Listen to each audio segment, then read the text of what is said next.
Labi, tad pulkstenis viens ir. Esam pietiekamā sastāvā. Mums noteikti vēl kāds kolēģis pievienosies. Tad mēs varam uzsākt komitejas kārtību. Un tad piedāvāju balsot par dienas kārtību. Šodien dienas kārtībā mums ir 6 jautājumi. Un piedāvāju uzsākt balsošanu tad par šo. Vai arī ir vēl kādas tēmas, tad droši ierosinam.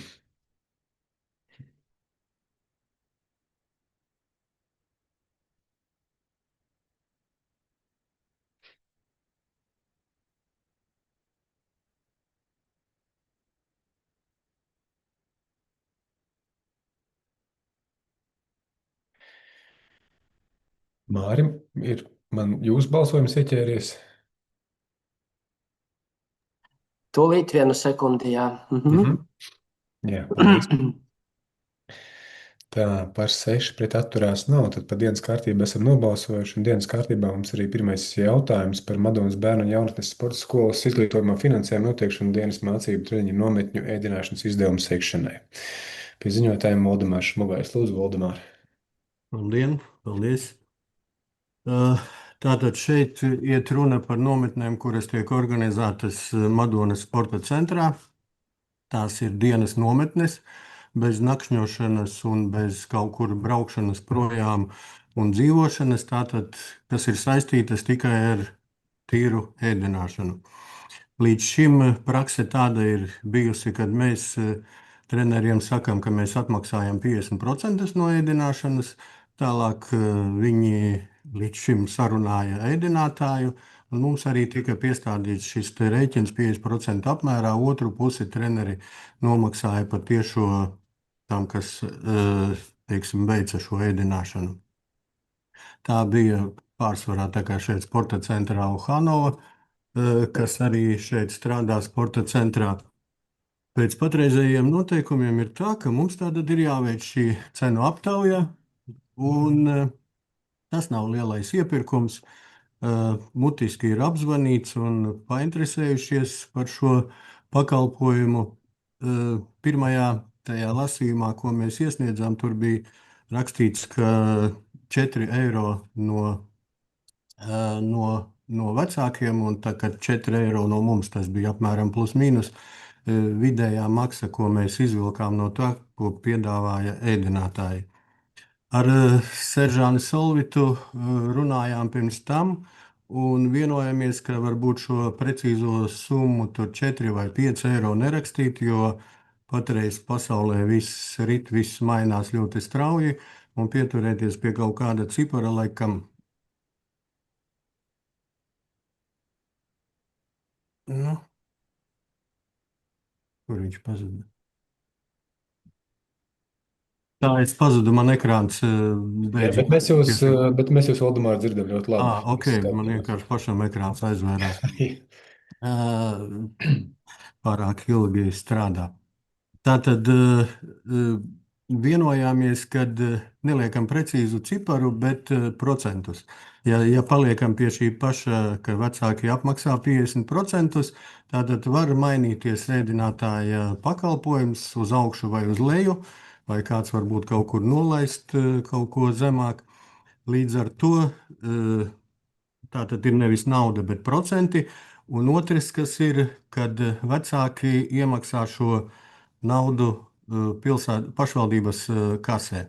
Tāpat kā par audzēkņu maksām, kas iet kasē, un mēs apmaksājam pēc tam rēķinu 100% pilnu apmēru, bet vecāki nevis treneriem kaut ko tur dot, kā saka, kešā, jā, lai nebūtu šī skaidras naudas aprite, lai treneriem nav darīšana ar skaidru naudu un vecākiem, bet ir tikai savstarpējie norēķini vecāks un pašvaldība un sporta skola. Nu tā. Par lielajām nometnēm tur viss ir skaidrs, tur ir mūsu pašu budžetā ieplānotās naudas, kur ir, protams, gan dzīvošana, gan ēšana, un tā ir atkarīga no katras atsevišķas vietas, kur mēs braucam un kur ir notiek šīs nometnes.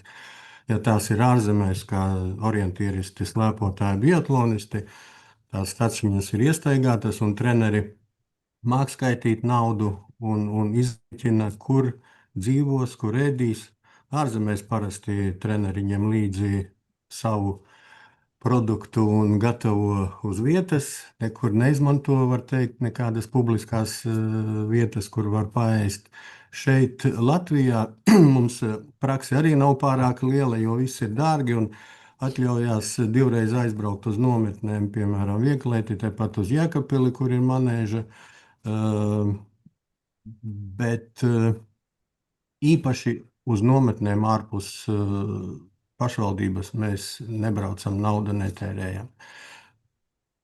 Nu tā, kaut kā. Es varbūt iekomentēšu, mēs runājam arī ar finanšu nodaļu un taisnība ir direktoram, jā, mēs runājām, kad liekam varbūt šos 50%, bet, šobrīd runājot ar kolēģi Lienu, palikām pie šiem 4 eiro, jo arī, kad ir jautājums visu laiku, ja kaut kas pat minimāli mainās, tad ir tā, kad tad ir jādod tā ziņa vecākam, tad atkal, mēs it kā šobrīd, nav neviens varbūt izcils variants, bet varbūt vecākam tā noteiktība ir vairāk svarīga un ņemot vērā, jo šobrīd arī tās aplēses, tad tā puse to 4 eiro sastāv it kā tajās robežās. Tā ka varbūt Liena var vēl iekomentēt, bet mēs pēc mūsu diskusijas par to apmēru, lai nav nepārtraukta informācijas vai maiņa, un mēs tur tagad skatāmies centi kādi uz leju vai uz augšu, tā mēs uzreiz tad, un kurā brīdī tad beigās sajukums. Varbūt Liena var iekomentēt, tāpēc palikām varbūt pie šīs konstantās summas, kas principā matemātiski arī to pusi pašlaik pēc aptaujām sastāda. Tāpēc, Valdemār, Liena varbūt tad lūgums maz drusciņu. Vienkārši sadāk, ja mēs liksim faktisko 50%, tad, piemēram, mēdz gadīties, ka, piemēram, basketbolam ir 2 vasaras nometnītes. Un tad vienā, piemēram, jūnijā būs viena cena, augustā cita. Man liekas, tas tāda nenoteiktība. Un šo sadaļu mēs negrozam cenrādi. Ja nākamajā gadā ir cita maksa, mēs vienkārši lēmumu grozam šo. Šis nav uz cenrādi, tas ir tikai uz vasaru, tikai uz sporta skolu. Mēs varam arī citu to ciparu noteikt, bet man liekas, labāk ir noteikt konkrētu ciparu, nevis katru reizi uz katru nometni rēķināt to maksu, un kad mēs vecākiem nevarēsim pateikt stingru ciparu. Un varbūt arī tajā lēmuma projektā mēs varam pateikt, ka tas ir šī gada vasara. Dzīvē viss plūst un mainās, un tad, piemēram, nākošā vasara, un vienkārši vai nogrozam šo lēmumu, vai pasakam ir jauns lēmums, un šis beidz savu darbību, vai jau te ieliekam terminējumu, ka šīs te nometnes un šī maksa ir, piemēram, par šī gada nometnēm, kas ir vai vasarā vai rudenī. Varbūt kaut kā tā, nezinu, ko Valdemārs saka šobrīd. Ja kas, pie šī 4 atgriežamies, jo to jau mēs esam jau noskaidrojuši vidējo cenu, jā. Un tā viņš arī ieliks lēmumu projektā. Jā, tas ir vienīgais, varbūt nevajadzētu uz vasaru, jo mums vēl ir skolēnu brīvlaikos, kad arī treneri grib izmantot operatīvi un, kā saka, zāles to, ka viņa ir pieejama daudz brīvāk, kad skola nenāk iekšā. Un līdz ar to varbūt uz gadu tomēr noslēdzam. To mēs varam precizēt, ka ieliekam tātad mācību treniņu nometnes, ko tiek rīkotas 2026. gada ietvaros, tad šī te pusdienu maksa ir šāda līdzmaksājums. Jā. Labi, un tā... Jums ir visas nometnes tādas, kur ir vienreizēja ēdināšana, nebūs kaut kur būs vēl papildus launaks? Nebūs tā, ka kāds vecāks var pateikt, ka lēmums ir par 4 eiro? Nē, tas viss ir atrunāts, jā, tas ir tikai pusdienas plus launadziņš, jā, tā kā tur nav brokastis un nav vakariņas, jā. Tāpēc tur ir dienas maksa. Jā. Vecākā līdzmaksājums kā dienas maksa, ja bērns pavada nometnē dienas laiku. Jā, tieši tā. Varbūt, Valdemār, šobrīd ir šāda redakcija, ja kaut kas ir jāprecizē, lūdzu, jo šis līdz finanšu komiteja mēs arī to tur pieprecizēsim, ja šobrīd liekas, ka kaut kas nav precīzi vai tieši tā to nesaprot, kā esam domājuši. Jā, labi, bet nē, izskatās, ka viss ir ok, precīzi un korekti. Tā kā es domāju, ka šāda redakcija nebūs ko iebilst man vairāk. Okay. Labi, varbūt vēl man tikai tāds viens jautājums. Pirms tam mēs te iesākot pievienojoties ātrāk starp dažiem no dalībniekiem, tā pārnājām. Un nav iebildumu par to piedāvājumu, kādā veidā un kam tās atlaides, pieņemsim, piemērojam, bet vienmēr tā sajūta ir, nu, vai mēs apzināmies, cik daudz piešķirot, pieņemsim, 3+ vai trūcīgām ģimenēm, ko tas nozīmē no budžeta viedokļa. Nu, saprotot, ka tas budžets mums tur tāds ir, kāds ir, vai nezinu, Liena, vai nebūs beigās, ka izmaksas lielāks vai kaut kas tāds. Tā kā bez iebildumu, kad atlaidi dodam, bet kontekstuāli, vai tas mums kaut kā. Nē, nu, viss, kam iedosim atlaidi, būs no sporta skolas budžeta. Sporta skolas budžets papildināts netiks, bet mēs ar izglītības pārvaldi gadījāmies pēc tām atlaidēm, kuras ir minētas domas lēmumā par līdzmaksām par pašu sporta skolu. Par vecāku, jā, par Tās apmācības kategorijas, kam ir 100% atlaide pašai mēnešmaksai. Ok, sapratu. Tad arī šeit tā pārnese, nu, tas būtu līdzīgi, jo, nu, tad par ēdināšanu, nu, lai vienkārši tā grupa, kurai ir šī te mērķētā, tad šī atlaide, nu, lai varbūt ir konsekvences, lai nav tā, ka par ēdināšanu tad tāda atlaide, Jā, tāda atlaide, un tad beigās tas cilvēks nesaprot, par ko, kur viņam atlaida un kur nav. Un tad arī, nu, principā šīs ir arī tās grupas jau, kas arī caurmērā tiek noteiktas kā fokus grupas, kurām ir tātad šīs atlaides. Proti, jau pats sporta skolas maksā jau viņiem, tad jā, ok, sapratu, labi, paldies. Kolēģi, vai kādi jautājumi? Ja jautājumu nav, tad piedāvāju uzsākt balsošanu.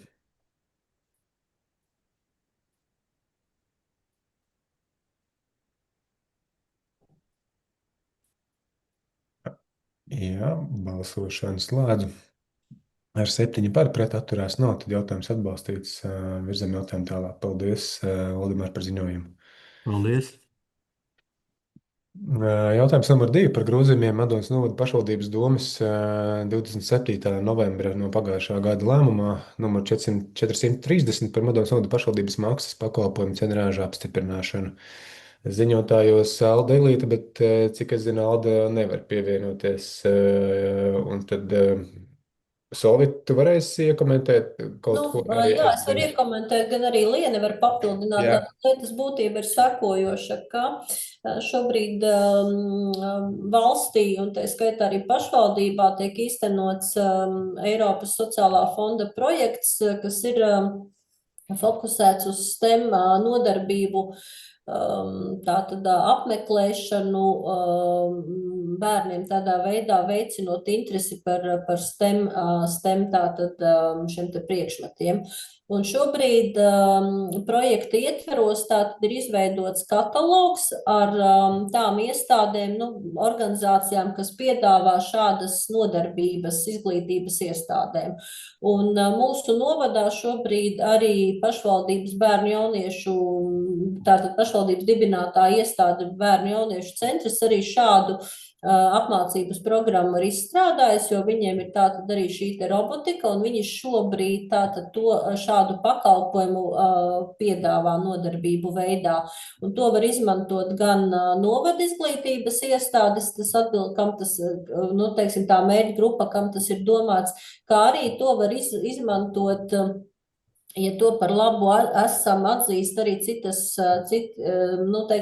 izglītības iestādes no citiem novadiem. Un, protams, lai varētu tātad šo finansējumu par novadīto pakalpojumu tātad arī saņemt, tad, protams, ir cenrādī pēc aprēķina, tad šobrīd, lai tas ir korekti. Nu, tad šobrīd ir tātad šī te izmaksa ir aprēķināta vienam izglītojumam par dalību šāda tipa nodarbībā ir 7 eiro. Tas ir tātad šobrīd nostiprināts cenrādī, un līdz ar to tad arī var tikt veikti šie te savstarpējie norēķini par šāda veida pakalpojumu. Tātad grozīts ir 7. punkts. Pirms tam 7.2 bija tā apakšējā tabuliņa, kas ir 16. punkts. Senāk bērnu jauniešu centra cenrādī bija arī kuba telpas, jo tā bija viena struktūra vienība. Kubs tagad Bērnu jauniešu centrs ir iestāde, un KUPS ir zem Madonas apvienības pārvaldes struktūra vienība. Tādēļ zem bērnu jauniešu centra ienāca iekšā 7.2 STEM izglītošā nodarbība, un KUBA telpas mēs izveidojam jaunu punktu. Esošās, nekas tur cenās nav mainīts, vienkārši jauns punkts, numurs 16, lai šobrīd struktūrāli pareizi izveidot. Sanāk, viņi bija zem viena cenrāža. Okay. Un tas ir uz to projektu īstenošanas laiku, un pēc tam mēs ņemam ārā, vai tad vienkārši jau šobrīd varam pielemt, ka viņš ņemās ārā pēc tam, kad īstenojas tas projekts, vai? Es nezinu, viņš ir uz termiņu kādu? Es pieņemu, ka jā, es tā sapratu no Aldas, bet labi, tas tikai tāds. Tad varu to līdz Finkomam. Mēs varam ierakstīt jau uzreiz šeit, ka viņš ir līdz tam un tam datumam, jā, un ar nākamajiem grozījumiem, ka viņu grozā ar tā var, jā. Ok, labi, paldies, kolēģi, vai ir kādi jautājumi? Un Jā. arī tas, kas stājas spēkā ar 1. aprīli, jo Jā. es saprotu, ka jau aprīlī tās nodarbības notiek. Okay. Labi, piedāvāju sākt balsošanu.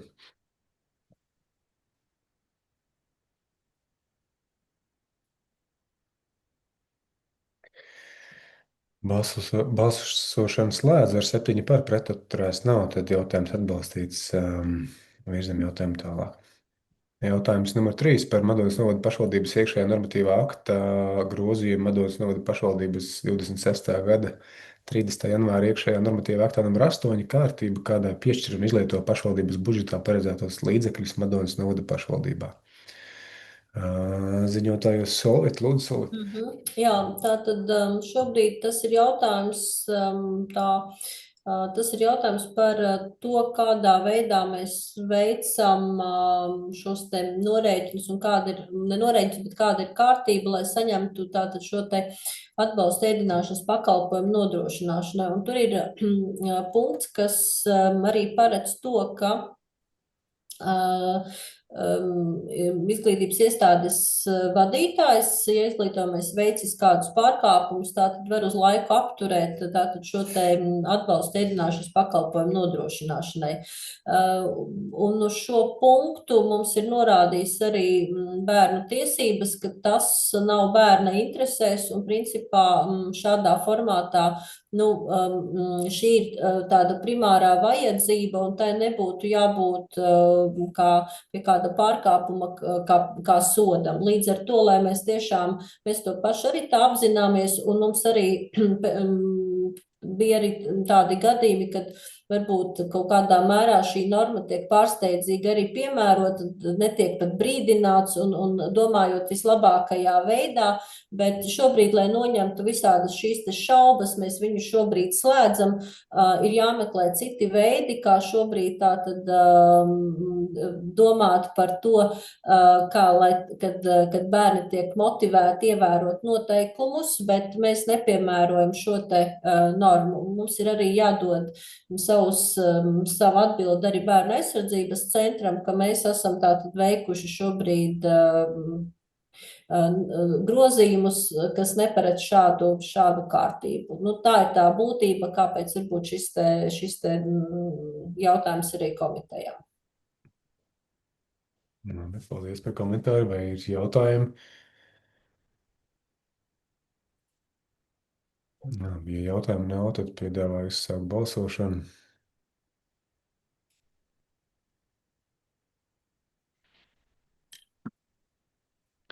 Balsošana slēdz ar 7 par, pret atturās nav, tad jautājumu komitejā esam atbalstījuši. Nākamais jautājums numur 4 par Varakļānu vidusskolas noteikumu kārtību, kāda izglītījumie tiek uzņemti Varakļānu vidusskolas vispārējās vidējās izglītības programmā saskaņošanu. Lūdzu, Solvit.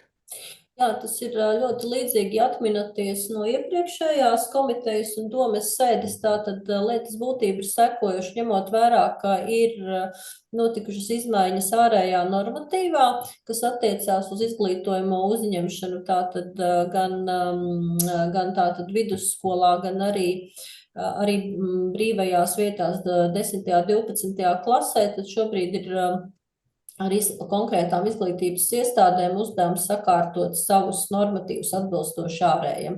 Līdz ar to šobrīd izglītības pārvaldes speciālisti ir iepazinušies un ir sagatavots lēmumu projekts, lai viņš šobrīd atbilst noteiktai kārtībai. Tātad šobrīd ir apstiprināts gan Cesvainas vidusskolai, gan Madonas ģimnāzijai, un tad šobrīd ir kārta Verakļānu vidusskolai lūgums apstiprināt. Jā, paldies par ziņojumu. Vai ir kādi jautājumi? Ja jautājumu nav, tad piedāvāju uzsākt balsošanu.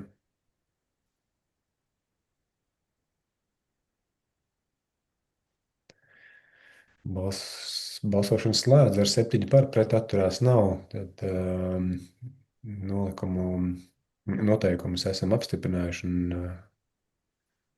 virzam tālāk. Jautājums numur 5 par Madonas pilsētas vidusskolas noteikumu kārtību, kādā izglītojumā tiek uzņemts Madonas pilsētas vidusskolas vispārējās izglītības programmā saskaņošana. Tad lūdzu Solīti par Madonu. Jā, principā tas ziņojuma būtība ir tā pati, mainās tikai šobrīd konkrēti izglītības iestāde, kas ir Madonas pilsētas vidusskola. Atbilstoši arī vidusskolas šeit situācijai, kā tas tiek nodrošināts, arī ir sakārtoti, tātad pārskatīti atbilstoši arī noteikumi. Tātad lūdzu. Paldies. Zigfrīd, lūdzu. Labdien! Man tāds jautājums. Es redzu, ka Madona arī neklātienes plūsma ir. Cik ir neklātienē šobrīd? Šobrīd neklātienē 9. Viņiem tātad, šobrīd tas, kas ir statistika, ir 9. Un man vēl viens jautājums par pašu tekstu. Tātad šeit 10. klasē tiek uzņemts konkursu kārtībā. Atbilstoši arī tad noteikumiem, kas nosaka, cik daudz klasē var būt, ko mēs paši esam izdevuši arī. Bet varbūt man precizējumu konkursu kārtībā, ja mēs runājam par to, ka tas ir centralizēta eksāmena rezultātu un vidēja atzīme. Ir domāts, ka mēs kaut kādu eksāmenu plus vidēja atzīme rēķinām vai kaut kā prioritārais eksāmena vai kā to saprast teikumu. Piemēram, šāda situācija ir, tad kā viņu saprast? Principā, jā, tur gandrīz būtu jālūdz tādi precīzāki komentāri no skolas, bet šobrīd, principā, ir doma, ka pamats ir centralizētais eksāmens. Mums tur arī izvērtās diskusija, acīm redzot, to laikam nevar nolasīt šobrīd, ja, kad nav skaidri saprotams. Tur ir rakstīts centralizēta eksāmena rezultāts un video vērtējums sekmi izrakstā. Tad abus kopā rēķina? Abus, jā, jo reāli ir abi divi jāņem vērā šobrīd. Bet es precizēšu. Jā, vienkārši tā, lai nav jautājumu. Man ir jautājums, varbūt atsevišķi pirmo skatās eksāmenus. Jā, es noprecizēšu, lai nekļūdos, lai nav neprecīzi apgalvojums. Jā. Bet praksē jau droši vien to vietu ir pietiekami, lai nemaz neiestātos process, kad vispār izvērtē, vai ne? Vēlreiz, Aivine? Es domāju, ka praksē jau droši netiek pat pielietot tā kārtība. Mēs uzņemam visus, kas tur... Gluži tā nav, mēs nevaram uzņemt zem šobrīd. Zem šiem vērtējumiem. Būsim realisti, jo... Okay. Es teiktu tā, ka arī skola tomēr, jā, no vienas puses tā ir problemātika par bērnu skaitu, un pieaugot nākotnē tā būs vēl izteiktāka, bet no otras puses vidusskolu beidzot ir arī šobrīd šis rādītājs, ka tev ir jāsasniedz arī centralizēta eksāmenā 20%, lai tu tiktu sekmīgi saņemt tātad beigšanas dokumentus. Un tomēr arī ir tas uzskats, ka vidusskolai ir jānodrošina jau tā kā akadēmiskai izglītībai nākotnē. Tas ir ceļš uz akadēmisku izglītību kaut kādā lielākajā mērā. Nebūtu normāli, ka mēs to vidusskolnieku elpinam, nesam, viņam ir jābūt ar kaut kādu pamata optimālu motivāciju, lai viņš tajā vidusskolā būtu. Mēs redzam pēc tam virkni problemātiku, kur nebeidz, kur pamet, tas jau arī nav mūsu mērķis tomēr. Tā, ka jebkurā gadījumā skolas grib kaut kādā pamata kvalitāte arī saņemt tādu vidusskolnieku nākotnē, kurš arī to vidusskolu var pacelt, ja tā saka. Labi, paldies, Zikrīt, par jautājumu, Solīt par komentāriem. Tad, ja vairs jautājumu vai komentāri nav, piedāvāju sākt balsošanu.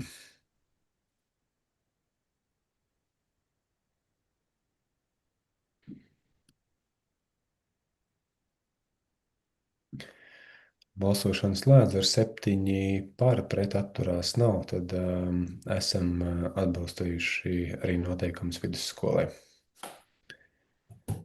Tad tālāk jautājums numur 6, un arī šīs dienas pēdējais jautājums no dienas kārtības par Madonas novada pašvaldības iekšējā normatīvā akta Madonas novada pašvaldības dibināto izglītības iestāžu vadītāju vakanto amata konkursu nolikumu izdošanu. Lūdzu, Solvita. Jā, mēs dzīvojam ļoti mainīgos apstākļos, un šobrīd tādai mazām varbūt ievadam. Līdz šim mums ir vispirms varbūt tiem, kam arī ar direktoru konkursiem nav bijusi saskarsme, tad šobrīd uz izglītības iestādes vadītāja amatu ir tā vieta vakanta, tātad ministru kabineta noteikumi paredz, ka mums ir jārīko konkurss. Lai rīkotu konkursu, tātad dibinātājs izsludina konkursa nolikumu, kas ir par pamatu, lai pretendenti pieteiktos. Protams, konkurss paredz arī pārējo kārtību, kad ir tātad arī izvērtēšana, konkursa rezultātu paziņošana un tā tālāk.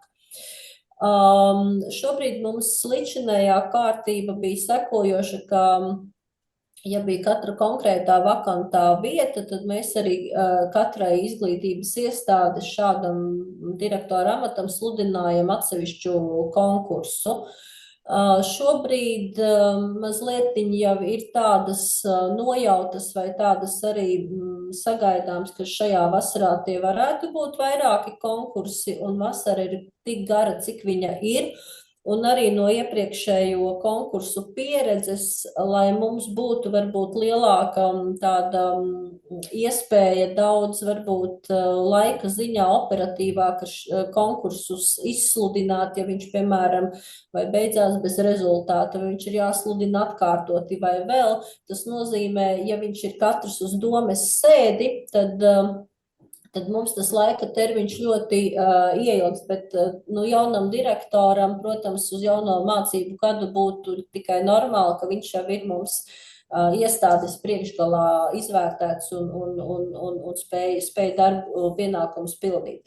Līdz ar to mēs šobrīd apzinot arī citu pašvaldību praksi, un te varbūt vairāk raugoties galvaspilsētas virzienā, kur tā tad ir izveidots pamat tāds konkursa nolikums, kur ir atrunāts attiecīgi šobrīd, kā tas ir uz pirmskolas izglītību, ja ir nepieciešams vadītājs, kā tas ir vispār izglītošās skolas gadījumā un kā tas varbūt ir profesionālās ievirzes gadījumā.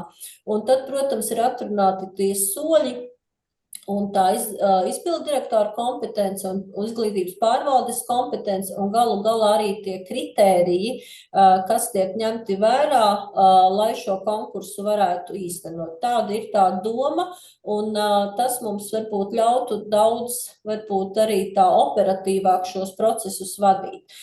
Gribu teikt tā, ka šobrīd, protams, tas izvērtētājs ir komisija, kur ir iekļaut arī izglītības komitejas deputāti šobrīd, tad, protams, tas ir caurmērā pārvaldes vadītājs, tas ir izpilddirektors, tas ir cilvēks no juridiskās un personāla daļas un izglītības pārvalde. Un tātad šis te komisijas sastāvs uz katru konkrēto konkursu tātad tiek apstiprināts. Un, protams, komisija izvērtē un virza pretendentu, un, protams, doma ir tā, kas pieņem vai kā citādi, tātad iepazīstās ar komisijas izvērtēto rezultātu. Tā lielos varbūt vilcienos šis process. šobrīd varbūt, ņemot vērā arī pieredzi, un arī varbūt to, kādām ir jābūt kompetencēm pārvaldes speciālisti, varbūt bija nedaudz īsāks laiks, bet principā līdz domes sēdēji būs arī tā pilnīgā redakcija, varbūt šobrīd kaut kas mazdrusciņ vēl iztrūkst, jo mēs arī paralēli strādājam un domājam, kā labāk var būt ar šiem formulējumiem par kompetencēm, bet kopumā šobrīd šis dokuments varētu būt šāds. Arī par šo konkursu varbūt šādas pieejas maiņu mēs izrunājām arī ar juridisko nodaļu, un viņi akceptē, ka tā tas varētu būt, ka ir pamatnolikums, bet, protams, arī vērsa mūsu uzmanību, tad, protams, ka ir jābūt tātad varbūt atrunātiem šiem te nepārprotami veidiem, kas attiecās tieši uz iestādes specifiku, kā jau es minēju, pirmskolas, skola un profesionālā ievirze. Tā varbūt šobrīd lielos vilcienos tas mans varbūt komentārs. Kopsavilkot, tad es pareizi saprotu, Zifrīd, lūdzu, jautājums. Paldies. Man bijusi iespēja būt pietiekami tuvu. Paldies izglītības nodaļai par šādu iespēju. Un mēs ļoti labi redzam, kā tā dinamika, ka mums arvien grūtāk ir atrast šos direktors nākamos. Un tad piemēram jautāja, kāpēc. Varbūt arī varam teikt, ka cilvēki negrib uzņemties atbildību.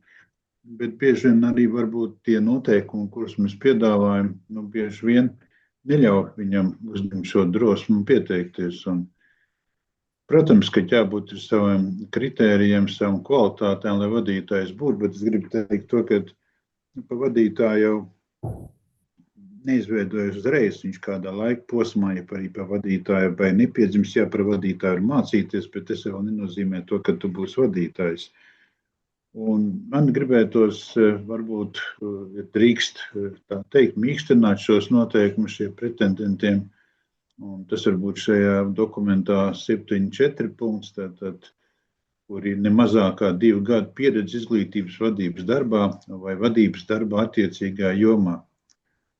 Es domāju, ka ļoti svarīgi ir jau būt, ka tas ir pedagogs un jau pat pedagoģiskās studijas modelis, vismaz manā laikā, kas studē, tomēr jau tev lika būt par vismaz vadošu klasē, tev ir jābūt, tad tu procesus kaut kāds māki vadīt, un ja tev ir pieredze skolā, tas ir strādājis skolā, tad noteikti izpratne par to, kas notiek skolā, tomēr ir, un vienalga, kurā gadījumā ir pieredze lielāka, mazāka, viņš tieši nemaina darbu tieši tādā kontekstā vietas skolas vadības uz otru, tad vienalga cilvēkam ir jāmācās, ļoti jāmācās, lai viņš vadītu skolas, kaut vien no savas pieredzes, to var pateikt, es arī pārgāju no vienas vadības otrā, un vienalga jaunajā darba vietā bija jāmācās no jauna.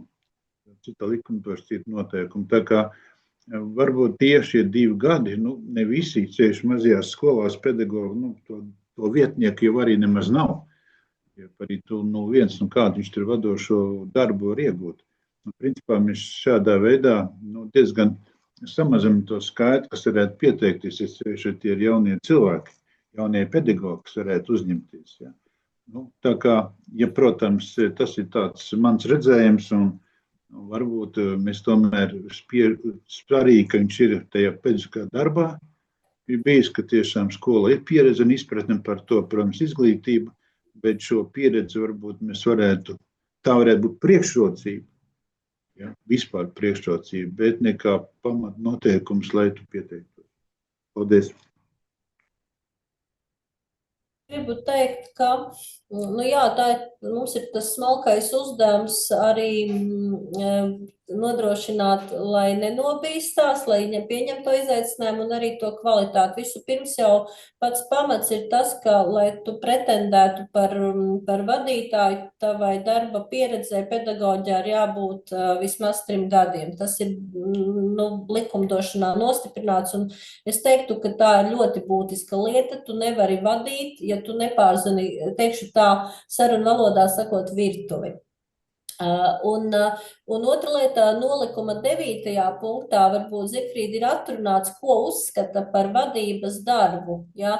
Un tas vadības darbs varbūt ir doma, mums arī bijis vairāk, varam vēl paskatīties, kā priekšrocība tiks uzskatīts. Tas neizslēdzot, bet 9. punkts pasaka, ka tur ir gan kā mentors, gan kā metodiķis, gan metodiskās jomas vadītājs.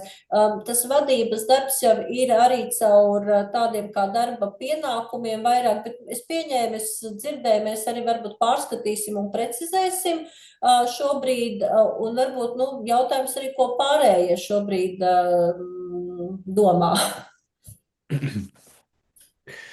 Ka skola ir specifiska vide, un es piekrītu, ka tur tām zināšanām vajadzētu būt, bet pieņemsim organizācijās, kas privātā biznesā vai no savas pieredzes, tad skaidrs, ka nevienmēr tā vadītāja pieredze ir tāpat kā bieži vien visos sludinājumos. Mēs prasām pieredzes, kuras nevienmēr tirgu ir pieejamas. Bet man nav arī viedokļa, cik tas ir iespējams skolas vidē vai nē, bet tāda privāta organizācija rūpētos par darbinieku nākamo soļu vai karjeras izaugsmas iespējām, tad visticamāk jau būtu kaut kāda vienošanās par to, ka, kāds, pieņemsim, no skolas vai skolotājiem vai kādiem citiem darbiniekiem, metodiķiem redz sevi nākamajā karjeras izaugsmē, un tad ar direktoru ir vienojušies, pieņemsim, par kādām aktivitātēm, kas varētu veicināt tavas spējas vai nākotnē iespēju tev ieņemt vadītāja lomu. Un tas, man liekas, vienmēr licies ir akceptējami. Tas nozīmē, ka tajā brīdī vai tās ir kaut kādas mācības, kur ir bijusi iespēja piedalīties, vai tas ir kaut kāda mentoringa programma, kur ir bijusi iespēja pieslēgties, galvenais, ka ir bijusi tā pārliecība. Bet tas ir tāds komentārs no malas, neapzinoties, kā tas vispār notiekās skolas vidē. Jā, varbūt pirms Māris varbūt atbildes var izstāstīt šobrīd tā, ka, protams, tad, kad jaunais direktors ir amatā, arī šobrīd gan valstiski tiek domāts, ir tāda apmācība programmas jauniem direktoriem, tāpat arī mums kā pārvaldēji, vai varbūt tieši ļoti formāli vai neformālāk ir tātad šis te mentors, kas palīdz jaunajam direktoram. Tas ir kolēģi, kuru var konsultēties, kas sniedz metodisko atbalstu, ieskaitot arī pārvaldes speciālistus. Bet, protams, lielās pašvaldības, es domāju, bet izteikti Rīgas valsts pilsētu, kurai arī izglītojuma iestāžu skaits ir ļoti liels, ka viņi jau aicina uz apmācībām, varbūt visus potenciālos nākotnes vadītāju karjeras izaicinājumu pieņēmējus, kad jau tiek veidoti tādi kā sagatavošanas kursi. Mums tas stāsts varbūt ir brīnišķīgi, bet es teiktu, ka varbūt mums tāds princips diez vai mēs to tā varētu, vismaz šobrīd es tā nesaredzu, ka mēs šādu apmācību nodrošinātu. Pirmkārt, tas arī ir finansiāli ietilpīgs process, un varbūt arī skaitliski, tad jautājums, cik arī tādi cilvēki mums būtu, kas varbūt jau ļoti apzināti šādu pieņemtu, vēl jo vairāk tu nezini arī, kāds būs šis, varbūt tas vadītāju vakanču tāds arī piedāvājums. Protams, Rīgai tas ir diezgan aktuāli kopumā, mēs to redzam, bet, kas zina, kā arī mums tas viss nākotnē veidojās. Ok, paldies par komentāru. Māri, lūdzu. Jā, tajā 7.4 punktā es daļēji piekrītu Zigfrīdam, varbūt tiešām liekam, ka tā ir priekšrocība. Arī tas nemazākā 2 gadu pieredzes izglītības vadības darbā. Es saprotu, ka viņi var pierādīt ar tā kā CV vai ar izziņu no iepriekšējās darba vietas, bet iespējams, ka tas ir tāds druscīt apgrūtinājums. Jebkurā gadījumā mums, ja ir iepriekš prasīta obligāti 3 gadu pedagoģiskā darba pieredze, tas cilvēks ir strādājis skolā. Ja viņam bija labas attiecības ar vadību, tad šādu ieteikumu uzrakstīs. Jebkurā gadījumā ir projekti, ir pasākumi, kas ir vadīti un droši vien varēs kaut kā pateikt, bet to kā priekšrocību es noteikti teiktu, kā vajag likt, bet varbūt ne tādu kā obligātu. Tur līdz tam komatam vienkārši visu šo 7.4 kā priekšrocību uzsvērt, nevis tikai kā obligātu prasību daļu. Jā, es domāju, ka tas būtu samērīgi. Nu jā, un es gribu teikt arī praksē, nu mēs tomēr, lai kā tas būtu, es gribu teikt, ka, nu, to, ka tev pedagoģiskā izglītība kaut kad ir bijusi pirms 20 gadiem pieredze, tas nedara šobrīd. Tā ir, nu, augstākais, man liekas, pēdējā 10 gade, bet konkursos mums ir dažādi, ka tas diploms pedagoģiskais jau ir nedaudz aputējis, un tad mēs pēkšņi gribam neko nedarot pedagoģijā, pēkšņi būt vadītāji. Nu, tā skaidrs, ka tā tas nenotiek. Vēl jau vairāk, kad nu, pēdējie gadi, ņemot vērā jauno saturu, kas ir tiešām nu, absolūti, nu, varbūt ar citu tādu pieeju, nu, jā, es teikšu, tas laiks un tie notikumi izglītības nozarē arī, nu, tomēr arī izvirza tās prasības tam skolas direktoram, lai kā tas nebūtu. Labi, paldies par komentāriem, kolēģi, vai varbūt vēl kādi jautājumi vai ierosinājumi saistībā ar nolikumu? Mēs, protams, šobrīd nolikums tiek virzīts uz domes sēdi.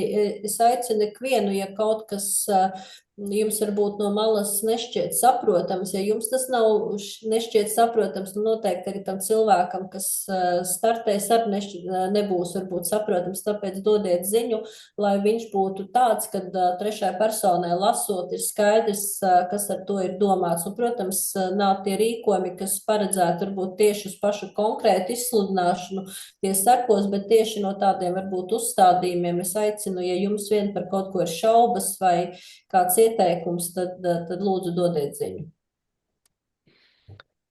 Labi, paldies par komentāru. Tad piedāvāju sākt balsošanu.